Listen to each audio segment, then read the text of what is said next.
வணக்கம் நண்பர்களே. பிறப்பு சான்று இனிமேல் வரக்கூடிய காலகட்டத்தில் கம்பல்சரியா ஒவ்வொருத்தரும் வச்சிருக்க வேண்டிய ஒண்ணு. நம்ம ஏற்கனவே 2-3 வீடியோ சொல்லியாச்சு. பிறப்பு சான்று எப்படி டவுன்லோட் பண்றது, என்ன பண்றது, எங்க உங்க கரெக்ஷன் என்ன பண்ணலாம் சொல்லியிருக்கிறோம். நீங்க நிறைய பேருக்கு பிறப்பு சான்று இல்ல, எனக்கு வாங்காம விட்டாங்க, எங்க வச்சாங்கன்னு தெரியல, அம்மாக்கே தெரியல, அம்மா காலமாயிட்டாங்க, அப்பா காலமாயிட்டாங்க, எனக்கு பிறப்பு சான்று இல்லை, நான் அத்தை வீட்டில் வளர்ந்தேன், மாமா வீட்டில் வளர்ந்தேன், நிறைய கதைகள் ஒவ்வொருத்தருக்கும் ஒவ்வொரு விதமான அவங்களோட அனுபவத்தை சொல்றாங்க. அந்த வகையில் அப்படிப்பட்டவங்களுக்கு என்ன பண்ணலாம் அப்படிங்கிறது இந்த வீடியோ. கொஞ்சம் பெரிய வீடியோ தான், ஒரு அதிகபட்சம் ஒரு 8-6-7 நிமிஷம் வரும். நீங்க பொறுமையா பார்த்தீங்கன்னா கண்டிப்பா நான் சொல்ற மாதிரி ஃபாலோ பண்ணீங்கன்னா நீங்க நிச்சயம் பிறப்பு சான்று வாங்கலாம். நமது சப்ஸ்கிரைபர் ஒருத்தர் இதன் மூலம் ஃபாலோ பண்ணி வாங்கியிருக்காரு. அவரோட அனுபவம் சார்ந்தது இந்த வீடியோ. என்ன பண்ணலாம்? நமது 1989க்கு அப்புறம் பிறந்தவங்க அத்தனை பேருக்கும் பிறப்பு சான்று கட்டாயம்னு மத்திய அரசாங்கம் ஆர்டர் போட்டு அதை ஃபாலோ பண்ணிட்டு இருந்தாங்க. அந்த காலகட்டத்தில் நிறைய பேர் வீட்டில் இப்போ கூட தற்சமயம் கூட வீடுகளில் பிரசவமாகுது நடத்துறாங்க. அந்த மாதிரி அந்த காலகட்டத்தில் விழிப்புணர்வு இல்லாம வீடுகளிலே குழந்தை வந்திருக்கும், பதிவு செய்யாமல் இருந்திருப்பாங்க. அல்லது அப்படியே சொன்ன மாதிரி அவங்க ஏதாவது ஊர் மாறி போயிருப்பாங்க, அல்லது ஒரு குழந்தை தத்து குழந்தையா வந்திருக்கலாம். இந்த மாதிரி நிறைய காரணத்தினால 89க்கு முதல்ல இருக்கிறவங்களுக்கு பிறப்பு சான்று தேவையில்லை. அவங்களுக்கு பள்ளி மாற்றுச்சென்றதுல தேதி வரும், அதுவே போதுமானது. அதுக்கப்புறம் பிறந்தவங்களுக்கு கண்டிப்பா எல்லா துறைகள்லையும் கேட்கறாங்க. இந்த வகையில பார்க்கும்போது 1999க்கு அப்புறம் 89க்கு அப்புறம் பிறப்பு சான்று கட்டாயம், 99க்கு அப்புறம் கண்டிப்பா அங்கங்க பிறப்பு அலுவலகங்கள்ல இருக்கின்றது.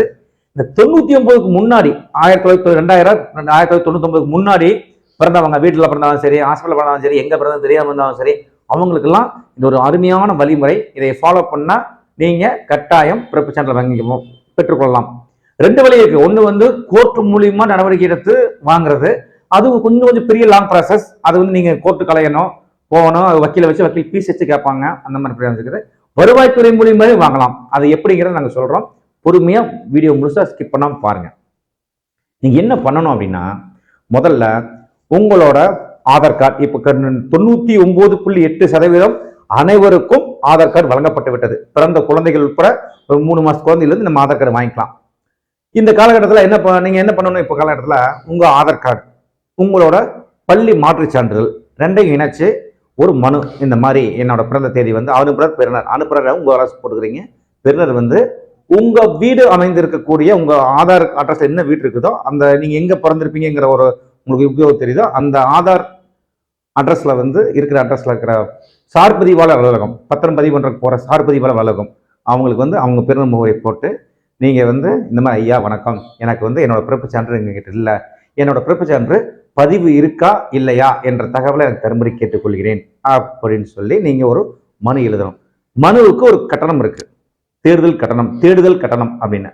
அந்த கட்டணத்தை கட்டி நீங்க அவங்க சொல்ற மாதிரி அப்ளை பண்ணிட்டீங்கன்னா ஒரு வாரம் 10 நாள் கழிச்சு உங்களுக்கு ஃபோன் பண்ணுவாங்க. அல்லது நீங்க 10 நாள் கழிச்சு போனீங்கன்னா, அந்த பக்கம் போகும்போது கேட்டீங்கன்னா அங்க உங்களோட பெயர்ல உங்க அப்பா பேரு, உங்க பேரு, உங்க பிறந்த தேதியில சான்று இருந்தால் இந்த மாதிரி உங்களுக்கு பிறந்த சான்று எண் இது, இந்தாங்க எடுத்துக்கிட்டு பிறப்பு சான்று நம்பர் மார்க் பண்ணி கொடுத்துருவாங்க. நம்ம அதை டவுன்லோட் பண்ணிக்கலாம், அவங்ககிட்ட வாங்கிக்கலாம். இல்ல உங்க அவங்களுக்கு இல்லை அப்படின்னா அவங்க என்ன பண்ணுவாங்க, பதிவு சான்று இல்லை, அதாவது உங்களோட பிறந்த இங்க தகவல் இங்க இல்லை அப்படின்னு ஒரு லெட்டர் தருவாங்க. அவங்க சீல் வச்சு முறைப்படி அதுக்கு வச்சிருக்கிறாங்க. இவங்க பேர் இங்க பதிவாகல அப்படின்னு ஒரு சான்று கொடுத்துருவாங்க.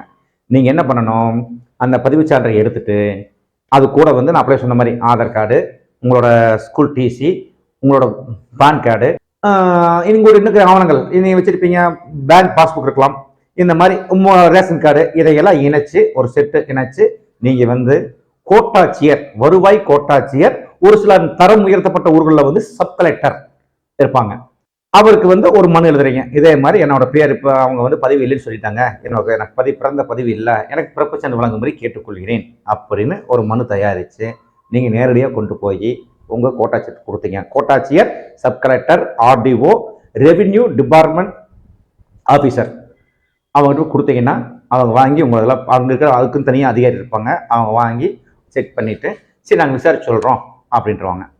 ஒரு வாரம் 10 நாள் 5 நாள் கழிச்சு உங்கள் மனு அந்த ஊரில் இருக்கிற வட்டாட்சியர் அனுப்பி வைப்பாங்க. நீ எந்த கிராமத்துக்கு வட்டத்துக்கு சேர்ந்தவரோ அந்த வட்டாட்சியர் அனுப்பி வைப்பாங்க. அந்த வட்டாட்சியர் அவர் கீழே இருக்கிற ரெவின்யூ ஆர்ஐ, ரெவின்யூ இன்ஸ்பெக்டர் அவங்களுக்கு அனுப்பி வைப்பாங்க. அவர் என்ன பண்ணுவார், உங்களை கூப்பிடுவார். கூப்பிட்டு நீங்கள் வாங்க, நேரில் வாங்க, உங்கள் ஆவணத்தில் எடுத்து வாங்கம்பாங்க. நீங்கள் என்ன பண்ணணும், அது கூட அவர்கிட்ட போகும்போது ஒரு பேப்பர்ல அவரே பார்மெண்ட் கொடுப்பாரு, இப்படி ஒரு பேப்பர் விளம்பரம் கொடுங்க அப்படின்னு. இந்த மாதிரி என்னோட பதிவு இளைஞர் சான்று எனக்கு என்கிட்ட இல்லை, பதிவு சான்று பிறப்பு சான்று இல்லை, நான் எனக்கு பிறப்பு சான்று வழங்க யாருக்காவது ஆட்சேபனை தான் தெரிவிக்கும்படி கேட்டுக்கொள்கிறேன் அப்படின்னு ஒரு பேப்பர்ல சின்ன விளம்பரம் கொடுத்துட்டு அந்த விளம்பரம் கட்டி கொண்டு போகணும். நான் சொன்ன அனைத்து ஆவணங்களோட ஒரிஜினல் நகல்கள் கொண்டு போகணும். அது கூட வந்து உங்க கூட 2 சாட்சி, நீங்க இன்னாரு தான், நீங்க முத்துக்குமார்னா இவர் முத்துக்குமார் தான், இவங்க அப்பா இவர் ராமசாமி தான், இவங்க இன்னதான் பிறந்தாங்க, இவங்க அம்மா இதுதான் அப்படிங்கிற மாதிரி உண்மையான சாட்சிகள் 2 பேர்த்த கூட்டிட்டு போகணும். கூட்டிட்டு போய் அவங்களெல்லாம் விசாரிப்பாரு. விசாரிச்சு எல்லாம் ஒரு ஆய்வு கட்டுரை ஆய்வு பண்ணி ஒரு ரிப்போர்ட் எழுதுவார். ரிப்போர்ட் எழுதி அது கூட வந்து விஓ கிட்ட கிராம நிர்வாகர்கிட்ட வந்து ஒரு சான்று வேணும் சொல்லி சொல்லுவார். அதை அவங்களே ஃபார்வேர்ட் பண்ணிடுவாங்க.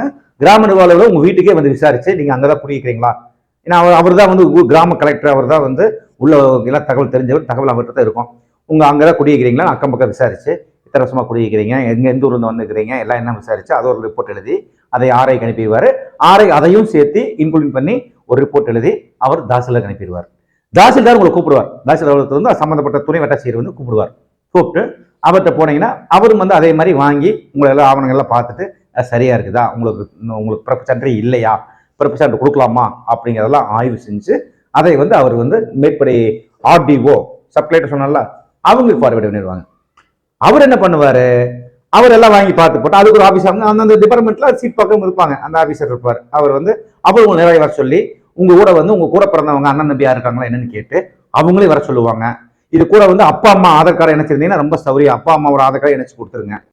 அவங்க அப்பா அம்மா அல்லது அண்ணன் தம்பி யாரோ அவங்களே வர சொல்லி நீங்க கூட பிறந்தவங்களா, எத்தனை பேர் பிறந்தீங்க, என்ன எந்த ஊரில் பிறந்தீங்க, எந்த ஊரில் வாழ்ந்தீங்க அப்படிங்கிறதெல்லாம் அவங்க ஒரு ஃபார்மாலிட்டிக்கு ஒரு என்கொயரி இருக்கும். இதெல்லாம் முடிக்கிறதுக்கு குறைஞ்சி வச்சு ஒரு 3 to 4 மாதங்கள் ஆயிரும். அங்கே ஒரு 10 நாள், அங்கே ஒரு 10 நாள், அங்கே ஒரு 10 நாள் அப்படியே. இது வந்து நீங்க அவங்க கூப்பிட்ட டைம் போயிட்டீங்கன்னா கரெக்டாக உங்களுக்கு ஒத்துழைப்பாங்க. முடிச்சுட்டு அதுக்கப்புறம் நீங்க என்ன பண்ணணும், அவங்க வந்து எல்லாம் கரெக்டா இருந்து எல்லாம் ஒன்றும் சரி ஓகே நீங்க போயிட்டு வாங்க அப்படின்ட்டுருவாங்க. இதுக்கு வந்து முதல்ல வந்து நம்ம வருவாய்த்துறை சார்பு விளையாட்டுல வந்து நம்ம ஒரு சான்று இல்லைன்னு வாங்குறதுக்கு ஒரு கட்டணம் கட்டியிருப்போம். ஒரு 500 ரூபா 600 ரூபா எத்தனை வருஷமோ அந்த மாதிரி கட்டியிருக்கணும். அப்ப 2வது வந்து இங்க ஆர்டிஓ ஆஃபீஸ்லயும் வந்து ஒரு செலான் கட்ட சொல்லுவாங்க, அந்த 2 கட்டியிருக்கணும். அதுக்கு ஒரு 500 ரூபா அந்த மாதிரி தான் வரும். இதையெல்லாம் முடிச்சதுக்கு அப்புறம் நீங்க உங்களுக்கு ஒரு ஆர்டர் கட்டி கொடுத்துருவாங்க. இவருக்கு வந்து பிறப்பு சான்று இல்லை, அலுவலகத்தில் இல்லை, இவருக்கு வந்து பிறப்பு சான்று வழங்கும்படி உத்தரவிடுகிறேன் அப்படின்னு சொல்லி வருவாய் கோட்டாட்சியர் வந்து ஒரு ஆர்டர் காப்பி தருவாங்க. உங்களுக்கும் கொடுப்பாங்க. உங்க ஊர் சம்பந்தப்பட்ட பஞ்சாயத்து அலுவலகம் அல்லது வந்து அந்த நகராட்சி அலுவலகம், மாநகராட்சி அலுவலகம் அந்த அலுவலகத்து ஆணையாளருக்கும் ஒரு கடிதம் கொடுத்துருவாங்க. நீங்க அவங்க கிட்ட ஆர்டர் வாங்கி ஒரு 3 நாள் 4 நாள் கழிச்சு அந்த அலுவலகத்துக்கு போகணும். அதாவது சின்ன நகரமா இருந்தால் நகராட்சி, திருப்பூர் கோயம்புத்தூர் மாதிரி மாநகராட்சி இருந்தால் மாநகராட்சி அலுவலகம் மண்டல அலுவலகம் அங்கே போய் அவங்க கொடுத்த ஆர்டர் காப்பி காமிச்சிங்கன்னா அவங்களுக்கு ஒரு கட்டணம் கட்டணும். ஆண்டுக்கு ஒரு 10 ரூபாய் 20 100 ரூபா அந்த மாதிரி வச்சிருப்பாங்க. ஒரு சின்ன கட்டணம் 10 ரூபாய் அதிகபட்சம் ஒரு 1000 ரூபாய் வரலாம். அந்த கட்டணத்தை நீங்க கட்டினீங்கன்னா எத்தனை வருஷம் கணக்கு போட்டு அந்த கட்டணம் கட்ட சொல்லுவாங்க. கட்டணத்தை கட்டினீங்கன்னா உங்களுக்கு வந்து ஆட்டோமேட்டிக்காக ஒரு நாள் சொல்லுவாங்க, இந்த 1 வாரம் கழிச்சுவாங்க 10 நாள் கழிச்சுவாங்கன்னு. அதுக்கப்புறம் ஆட்டோமேட்டிக்காக உங்களுக்கு நீங்கள் 1999 முன்னாடி எப்போ பிறந்தாலும் சரி உங்களுக்கு ஒரு பிறப்பு சான்றிதழ் அது சம்பந்தப்பட்ட நகராட்சி அலுவலகம் மூலம் வழங்கப்படும். அதை வச்சு நீங்கள் எல்லா அலுவலகத்துக்கும் உபயோகப்படுத்திக் கொள்ளலாம். நீங்கள் பிறக்கும் போது என்ன சான்று வாங்கினீங்களோ அதோட பவர் தான் அது. இன்னைக்கு இவ்வளவு ஆய்வு செஞ்சு உங்களுக்கு கரெக்டாக நீங்க தான் அரசாங்க அனைத்து அதிகாரிகளும் உறுதி செஞ்சு அந்த சான்று கொடுப்பாங்க. இது உண்மையிலுமே நிறைய பேர் நம்ம கவர்மெண்ட் கீழே வந்து நிறைய எனக்கு இல்லை நான் என்ன எப்படி வாங்குறது அப்படிங்கிறத நிறைய கேட்டிருந்தாங்க. அவங்களுக்கு கண்டிப்பா யூஸ் ஆகும். இந்த தகவல் வந்து உங்களுக்கு ரொம்ப ரொம்ப உபயோகமா இருக்கும். நான் சொன்ன இந்த வழிமுறையை பயன்படுத்தி உங்களோட பிறப்பு சான்றிதழ் நிறைய அளவுக்கு தேவைப்படுது. நிறைய வெளியாட போறதுக்கு எங்க எதுக்கோ நம்ம யோசிக்கிறது கேட்பாங்க, பிறப்பு சான்றிதழ் இந்த வேலை நடக்குவாங்க. அவங்க நிறைய அனுபவப்பட்டிருப்பாங்க, கல்வி வேலை வாய்ப்பு நிறைய விஷயங்கள்ல. நீங்க வந்து நான் சொன்ன வழிமுறைப்படுத்தி பெற்றுக்கொள்ளுங்கள். நம்ம இந்த சொல்ற வீடியோ பிரகாரம் இது வந்து ஒரு அனுபவ நண்பரோட கதை தான். அவரு தான் வந்து கவலை கஷ்டப்பட்டு வாங்கியிருக்காரு. அவரோட கதையத்தான் உங்களுக்கு சொல்லியிருக்கிறேன். மீண்டும் இது போன்ற பயனுள்ள வீடியோவில் சந்திக்கும் முறை விடைபெறுவது சரவண பிரகாஷ், திருப்பூர். நன்றி, வணக்கம்.